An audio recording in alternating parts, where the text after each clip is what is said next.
얼마 전에 저는 유튜브에서 행복 또 은혜 이런 찬양을 많이 작곡하신 우리 송경민 목사님 찬양을 듣다가 거기에 달린 댓글들을 읽어보았습니다. 거기에는 다양한 고통을 겪고 있는 분들의 많은 댓글들이 달려 있었습니다. 그 중에는 자궁 내막암을 겪었지만은 자궁을 드러내는 수술을 하지 않고 믿음으로 기도해서 하나님의 놀라운 치유를 경험해서 아들까지 낳았는데 한 5년이 된 이후에 다시 용종이 발견이 되어서 하나님을 붙드는 그러한 분의 사연도 있었습니다. 아들에게 좋은 엄마로 오래오래 같이 있게 해달라고 기도하고 있었습니다. 또 어떤 분은 이렇게 썼습니다. 얼마 전 남편이 하늘나라 갔는데 예수님 영접하고 하늘나라 가서 감사합니다. 그곳에서는 아프지 말고 행복하길 기도합니다. 이런 분도 있고, 또 다른 분이 이렇게 썼습니다. 여자친구가 시한부 판정 받았습니다. 이제 한 달 정도 남았습니다. 복음을 전할 수 있는 시간이 한 달 있다는 것 정말 큰 은혜입니다. 한 달이라는 시간 동안 주님이 만나 주셔서 마음의 평안을 허락하소서. 여러분, 이분들처럼 우리도 심각한 질병과 같은 고통 앞에서 정말 막막하고 또 울고 싶을 때가 있습니다. 이처럼 울고 싶은 고통 앞에서 우리는 어떻게 해야 하겠습니까?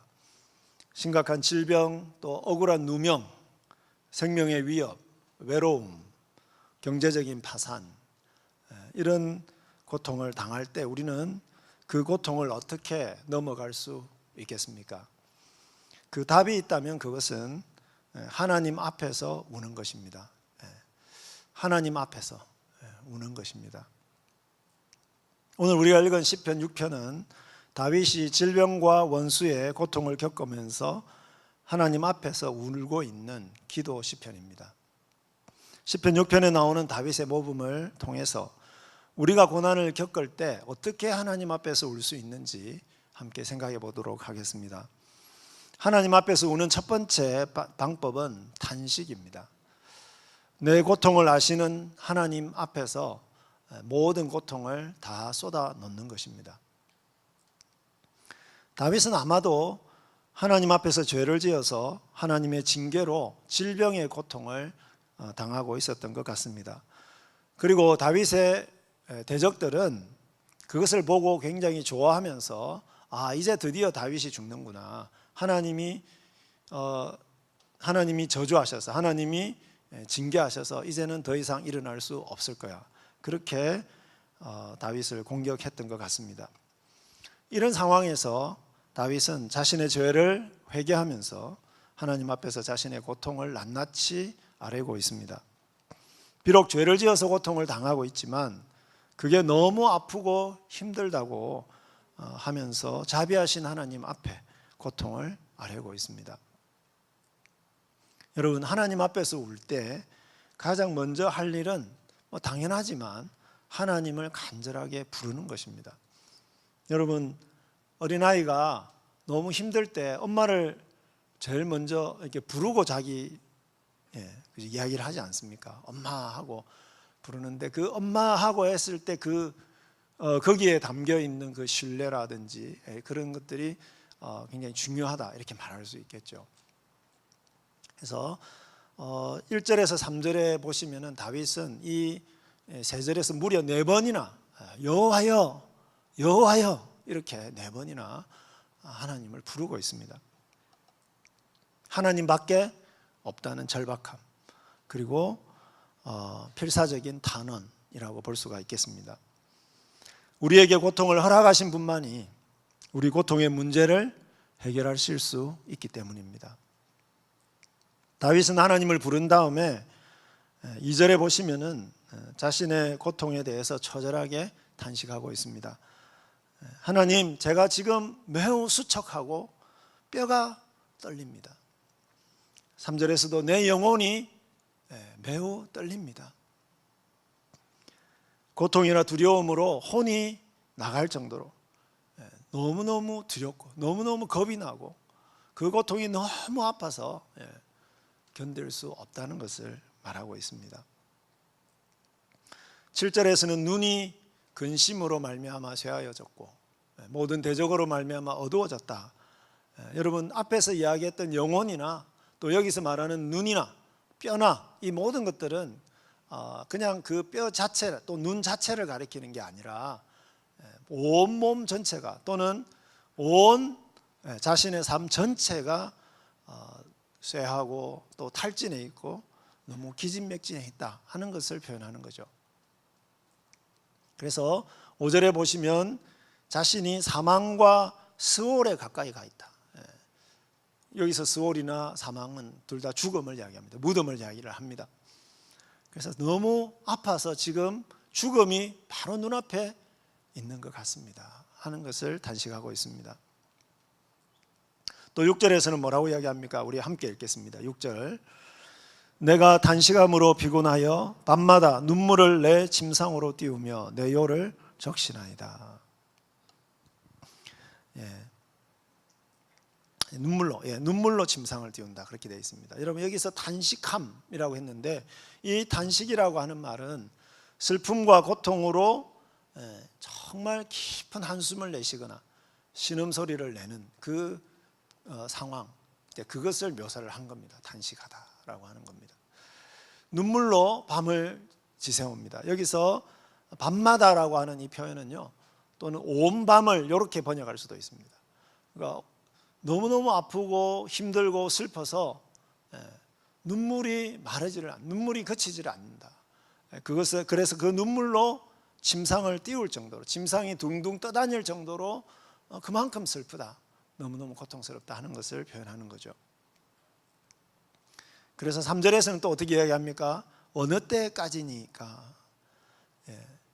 이 고통이 너무 극심하고, 극심한 것도 너무 극심한데 너무 길게 이 고통이 간다는 겁니다. 여러분, 우리가 정말 열심히 기도하고 있는데 우리가 생각하기에는 너무 하나님이 그냥 거기에 대해서 침묵하시는 것 같고요, 안 고쳐주시는 것 같고, 그래서 그때 우리가 할 수 있는 부르짖음, 어느 때까지입니까? 어느 때까지입니까?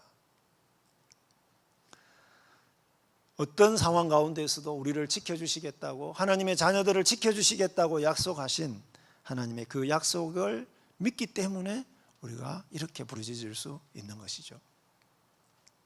사랑하는 여러분, 여러분의 고통과 슬픔을 누구에게 쏟아 넣을 수 있겠습니까? 사람들은 감당할 수 없습니다. 아무리 따뜻하고 아무리 마음이 강한 사람이라고 할지라도 우리의 모든 탄식과 신음소리를 다 들어줄 만한 그런 사람은 없죠. 오히려 우리가 그런 고통을 단식했을 때 우리를 오해하거나 오히려 상처를 줄 수도 있습니다. 제럴드 시처는 하나님이 기도에 침묵하실 때라고 하는 책에서 이렇게 말합니다. 하늘을 향해 우리의 감정을 터뜨림으로써 우리가 쏟아내는 원한, 증오심, 복수심, 절망감 때문에 아무도 다치지 않게 하신다.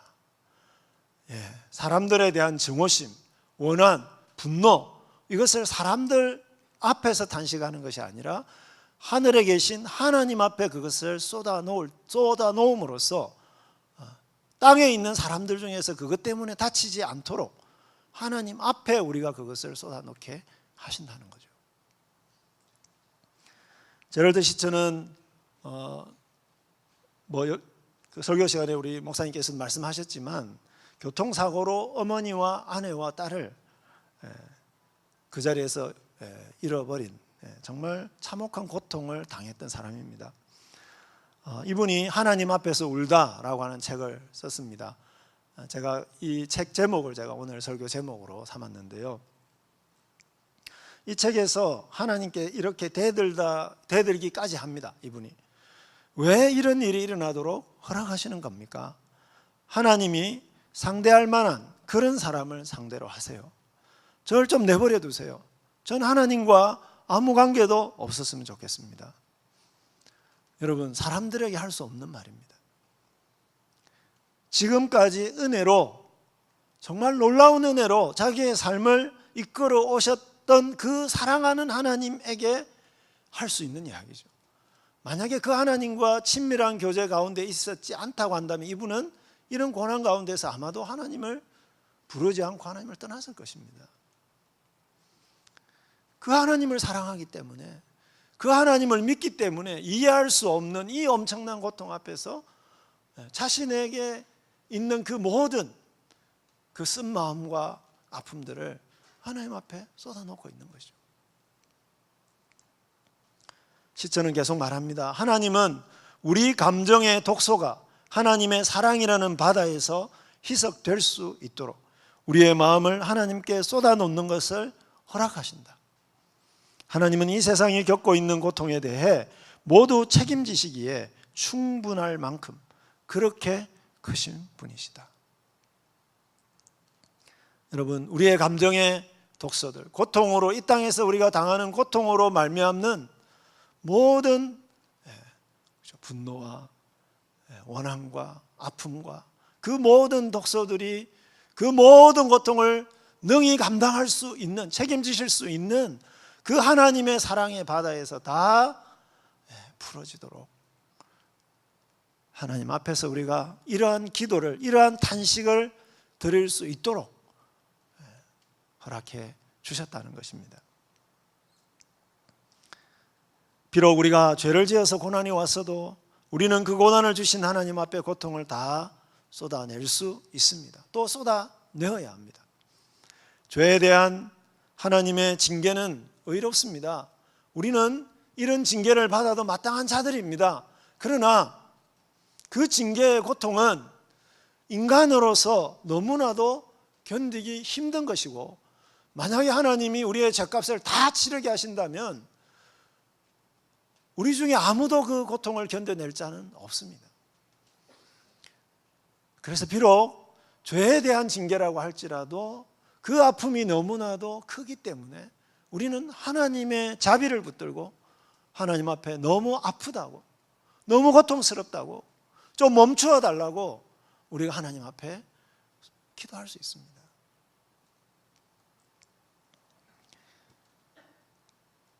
절규하면서, 고통에 대해서 절규하면서 하나님의 은혜 베푸실 하나님 앞에서 우리는 울어야 합니다.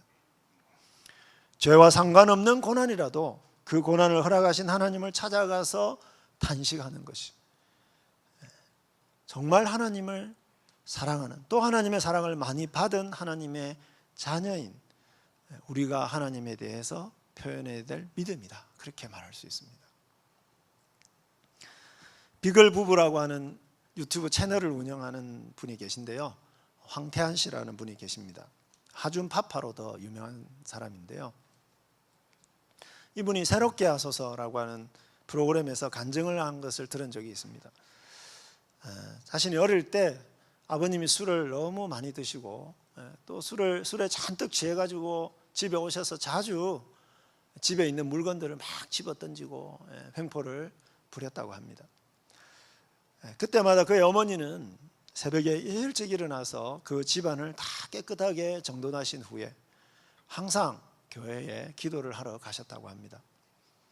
어린 태환은 어머니가 혹시라도 아버지 때문에 도망이라도 갈까봐 그게 두려워서 몰래 어머니를 따라갔다고 합니다. 어머니는 교회 제일 앞에 십자가 바로 앞에 있는 의자에 앉으셔서 그냥 기도를 하시는 것이 아니라 그냥 엉엉 우셨다고 합니다. 어머니는 아들에게 이렇게 말씀하셨습니다. 하나님 앞에서 울면 하나님이 꼭 안아주시는 것 같아. 하나님 앞에서 그냥 울었는데 그 마음을 다 헤아려 주시는 하나님 아버지의 사랑으로 그 고난을 이겨내셨던 것이죠. 그래서 그 간증에 나오는데요, 이 아버지가 아직도 예수님을 안 믿습니다. 안 믿는데 그 사람들에게 하는 말이 뭐냐면, 나에게 전도할 수 있는 자격이 있는 사람은 내 아내밖에 없다고, 그렇게 이야기하신다는 거죠. 여러분, 이것이 하나님 앞에서 우리가 울어야 하는 이유입니다. 어떤 고통도 어떤 탄식도 하나님은 들으시고 우리의 마음을 헤아려 주십니다. 사랑하는 비서군 가족 여러분, 견디기 어려운 어떤 고통 가운데서도 그 고통을 허락하신 하나님 앞에 단식하시기를 바랍니다. 고통에서 느끼는 아픔, 오랫동안 응답해 주시지 않는 것 같은 침묵하시는 그 하나님에 대한 섭섭함, 그리고 우리를 막 공격하는 비수 같은 말을 우리에게 쏟아내는 그런 사람들에 대한 상처, 그 모든 것을 하나님 앞에 쏟아내시기를 바랍니다. 당장 무슨 해결책이 주어지지 않아도 그런 감정을 쏟아낼 때 자비하신 하나님이, 모든 것을 주관하시는 주권자이신 하나님이 우리를 따뜻하게 안아주시는 것을, 우리의 모든 마음을 헤아려 주시는 것을 경험하게 될 것입니다. 하나님 앞에서 우는 두 번째 방법은 간구입니다. 첫 번째가 단식이었다면 두 번째는 간구입니다. 우리가 하나님 앞에 아뢰었던 그 모든 고통에서 건져주시기를 간절히 기도하는 것입니다. 하나님 앞에서 우리가 고통에 대해서 단식을 한 이유는 뭘까요? 그 고통에서 건짐을 받고 싶어서입니다. 단식을 했으면 간구해야 합니다. 죄를 지었으면 용서를 빌어야 합니다. 1절에 보시면 책망하지 마시오며 징계하지 마옵소서, 그렇게 기도합니다. 현재의 고난에 이르게 한 죄를 용서하시고 하나님의 징계를 철회해 달라고 하나님 앞에 기도하는 것이죠. 또 2절에서는 이렇게 기도합니다. 은혜를 베푸소서, 내게 은혜를 베푸소서. 이게 딱 한 단어로 되어 있습니다. 신약에서는 자주 이 표현이 나를 불쌍히 여기소서, 나를 불쌍히 여기소서, 그렇게 번역되어 있습니다. 예수님 시대에 동족들로부터 죄인 취급을 당하던 세리가 하나님 앞에서 고개를 들지 못하고 했던 기도, 나를 불쌍히 여겨 주십시오. 시각장애인이었던 바디메오가 예수님을 부르면서 했던 기도, 나를 불쌍히 여겨 주십시오.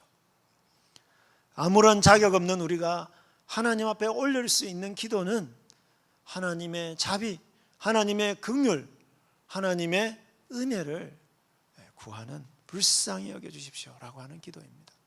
여러분, 무슨 말을 해야 될지 우리가 알 수 없을 때, 기도할 말을 우리가 알 수 없을 때 그저 하나님 앞에서 불쌍히 여겨달라고 기도하시기 바랍니다. 하나님께서 예수 그리스도의 십자가를 통해서 어떤 죄도 용서하시고 어떤 죄의 고통에서도 건지실 것을 약속하셨기 때문에 그 약속에 의지해서 우리가 하나님의 은혜를 구하는 것입니다. 징계를 풀고 은혜를 베푸는 표현이 뭘까요?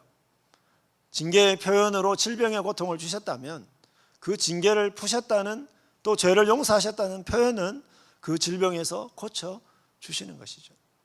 우리의 고통에서 건져주시는 것이죠. 그래서 다윗은 2절에서 어떻게 기도하고 있습니까?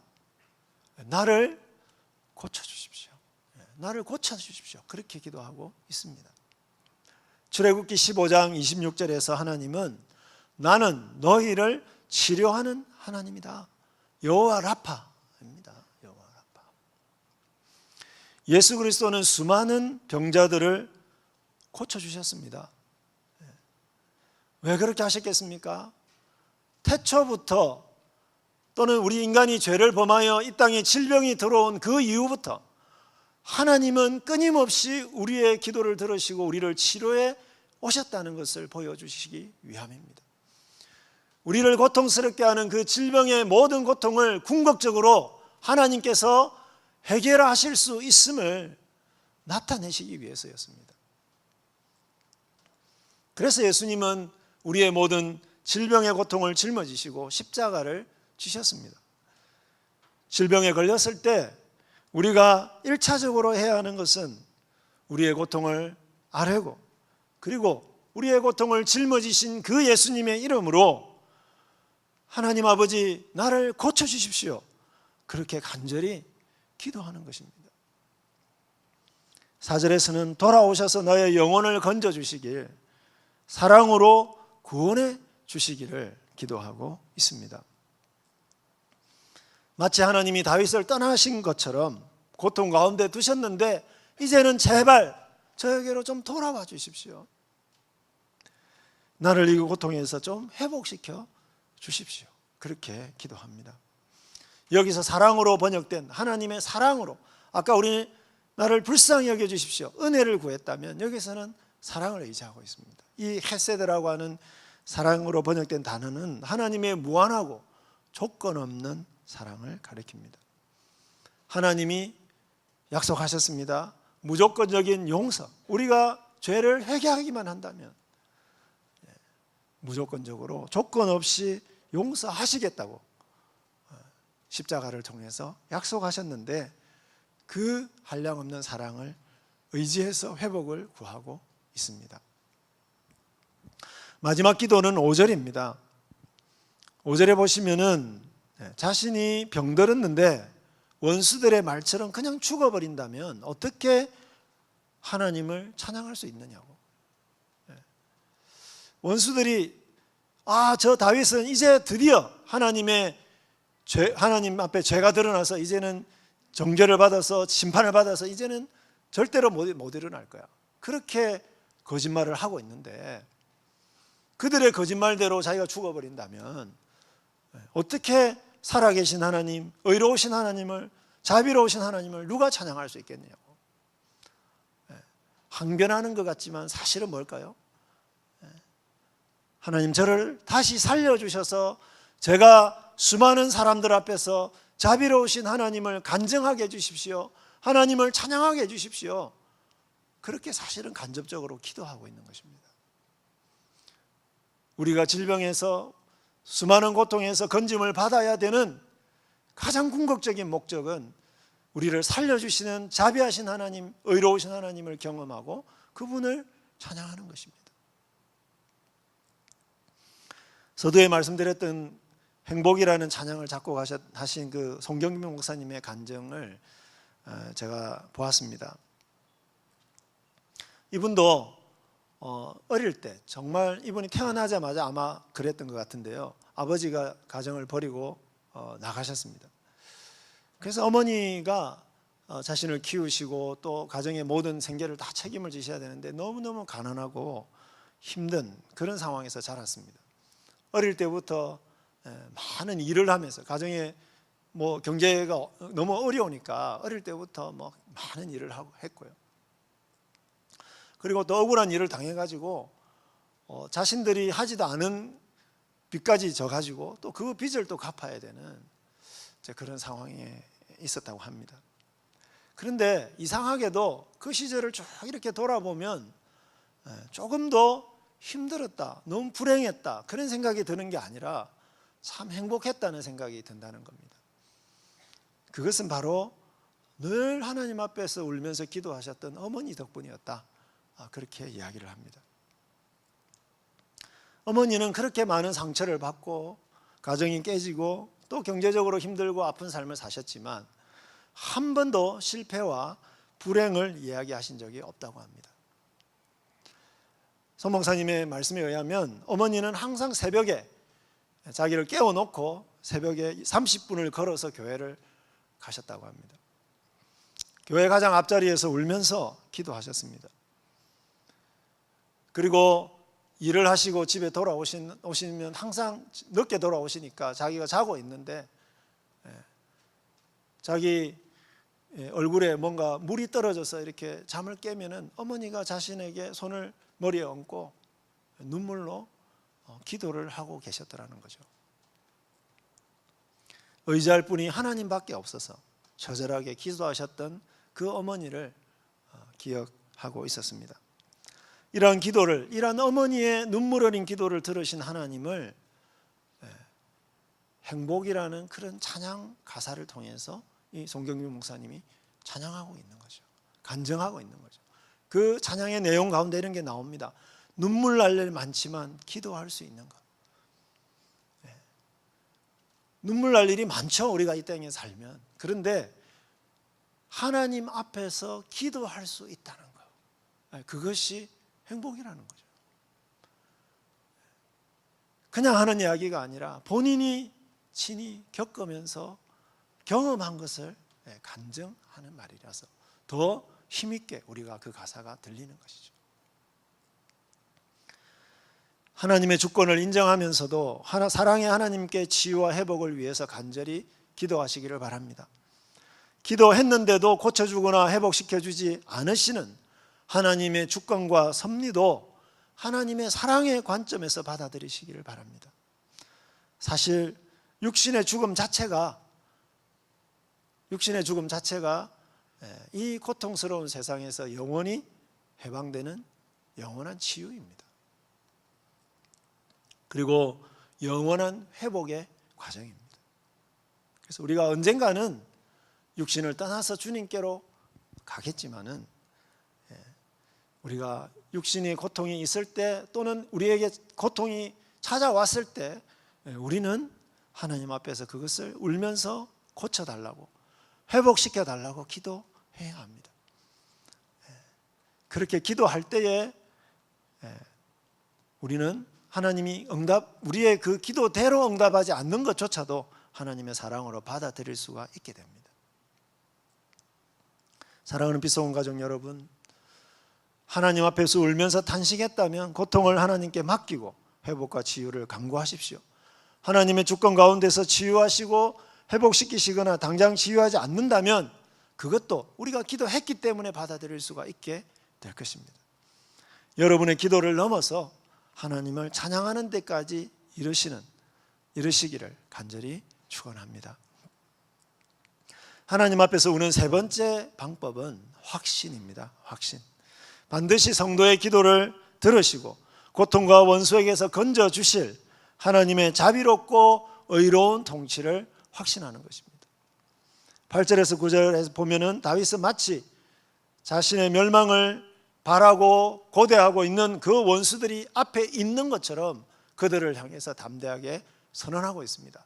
악을 행하는 너희는 다 나를 떠나라. 너희들이 나를 정죄하고 나의 멸망을 바라면서 음모를 꾸미고 있지만 너희들의 그 모든 기대는 물거품으로 돌아갈 것이다. 너희들의 거짓말은 거짓으로 드러나게 될 것이고 너희는 수치를 당하게 될 것이다. 이유는 뭘까요?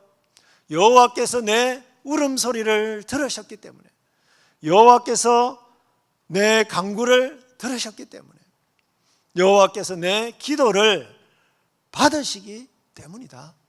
세 번이나 확신 가운데서 선언하고 있습니다. 앞에서 자신이 올렸던 수많은 탄식과 울음소리를, 그리고 간구와 기도를 하나님이 반드시 들으신다는 것입니다. 자신의 간구와 기도를 들으시기 때문에 원수들이 조롱하며 비방하며 음모를 꾸몄던 그것이 실패하게 될 것이고 그들이 오히려 수치를 당하게 될 것이라고 확신하고 있는 것이죠. 자비하신 하나님의 통치는 회개하는 죄인의 기도를 들으시고 그를 회복시키는 것으로 나타납니다. 동시에 하나님의 의로운 통치는요, 하나님의 자비는 죄용서를 구하고 고통을 탄식하는 자를 회복시키는 것으로 자비가 나타난다면, 의로운 통치는 하나님의 자녀들이 넘어지는 것을 기뻐하고 그것을 막 공격하는, 그래서 하나님의 나라가 이루어지지 못하도록 하는 그런 악인들, 그런 사탄의 세력들을 망하게 하는 의로운 통치로도 나타납니다. 그 통치는 극적인 반전을 일으킵니다. 3절에 보시면 여호와여 어느 때까지니까 너무나도 고통에 길어서 이렇게 외쳤는데요, 10절에 보십시오.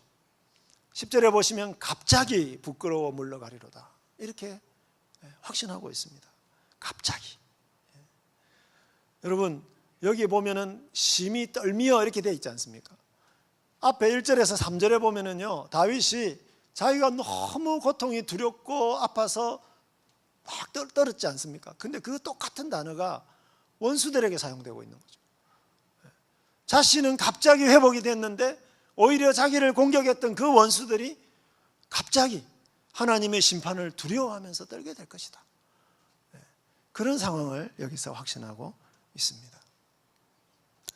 아무런 소망이 보이지 않는 캄캄한 밤 같은 고통에서 하나님 앞에서 울었을 뿐인데 갑자기 아침 햇빛처럼 찬란한 회복을 하나님이 주신다는 것입니다. 이런 하나님을 우리는 역전의 하나님이시다, 그렇게 고백합니다. 다윗은 사실 15년 이상을 자기를 시기해서 죽이려고 하는 사울 왕에게 쫓겨서 엄청난 고통을 당했습니다. 여러분, 말이 15년이지 15년 동안 광야를 전전하면서 언제 생명의 위협이 올지도 모르는 그런 상황에서 얼마나 많은 고통을 당했겠습니까? 얼마나 억울함과 분노와 쓴마음이 들었겠습니까? 얼마나 자주 이분이 아팠겠습니까? 얼마나 많은 질병을 겪었겠습니까? 그때마다 다윗은 수많은 눈물을 흘리면서 하나님 앞에서 자신의 고통을 다 아뢰었던 것이죠. 그런 기도들 가운데 하나가 이 6편이라고 볼 수가 있고 수많은 시편들이라고 볼 수가 있습니다. 그런 다윗의 눈물을 보신, 그런 다윗의 탄식을 들으신 하나님 아버지께서 갑자기 순식간에 그에게 회복을 주셨습니다. 순식간에 사울을 심판하시고 다윗이 온 이스라엘의 왕이 되게 하셨습니다. 우리도 이런 극적인 하나님의 은혜를 경험했기도 했고요, 또 그렇기 때문에 확신할 수 있습니다. 수많은 성경의 증언들이 그것을 우리에게 확신시켜 줍니다. 무엇보다 예수님의 부활을 통해서, 예수님을 통해서 우리는 그것을 확신할 수 있습니다. 예수님은 우리를 대신해서 우리의 고통을 짊어지시고 십자가를 지셨습니다. 근데 그 십자가를 어떻게 지실 수 있었을까요? 히브리서 5장 7절 말씀 우리 같이 한번 읽겠습니다. 그는 육체에 계실 때에 자기를 죽음에서 능히 구원하실 이에게 심한 통곡과 눈물로 간구와 소원을 올렸고 그의 경건하심으로 말미암아 들으심을 얻었느니라. 여러분, 주님도 능히 자신을 구원하실 하나님, 확신이죠. 능히 자신을 구원하실 그 하나님을 확신하면서 그 하나님 앞에 통곡하고 눈물을 흘리고 그리고 간구와 기도를 드렸습니다. 그 기도에 대한 응답으로 예수님이 십자가를 기꺼이 지실 수 있었습니다. 그리고 그 기도에 대한 하나님의 응답으로 예수님이 다시 살아나셔서 우리의 모든 고통이 영원히 해결된다는 것을 우리에게 알려주셨습니다. 예수님의 부활은 하나님께서 고난을 겪는 성도의 기도를 반드시 들으시고 영원히 고통에서 건져주실 것이라고 하는 가장 확실한 증거입니다. 여러분, 죽음이 고통의 마지막인데 그 죽음을 우리가 이기고 다시 살 것을 우리에게 확실하게 보여주신 것이죠. 사랑하는 빛소금 가족 여러분, 하나님의 자녀인 우리가 비록 죄를 범하여 고통 가운데 있다고 할지라도 그것을 빌미로 우리를 공격하여 무너뜨리려고 하는 악인들과 사탄의 세력은 결국은 망하고 말 것입니다. 우리의 눈물을 보시고 기도를 들으시는 하나님이 살아계시기 때문입니다. 우리는 죄로 말미암은 고통이든 그저 타락한 세상에 살기 때문에 당하는 고통이든 그 고통을 안고 하나님 앞에서 울 수 있기 때문에 행복한 사람들입니다. 용서와 회복의 자비를 구하면서 기도할 수 있습니다. 고통당하는 우리를 공격하는 사단의 세력을 물리쳐 주시기를 기도할 수 있습니다. 우리 하나님 아버지는 우리를 징계하셔도 이유를 알 수 없는 주권 가운데서 그런 고난을 허락하신다고 할지라도 하나님 앞에서 흘리는 우리의 눈물을 보시고 순식간에 우리를 고통에서 회복시켜 주실 수 있는 자비하신 아버지이십니다. 악한 세력을 물리치고 의를 이루시는 의로우신 아버지이십니다. 고통을 쏟아내는 단식입니다. 고통으로부터의 회복을 구하는 강구입니다. 그리고 하나님의 기도 응답에 대한 확신으로 자비롭고 의로우신 하나님 앞에서 마음껏 오시는 저와 여러분이 되기를 간절히 축원합니다.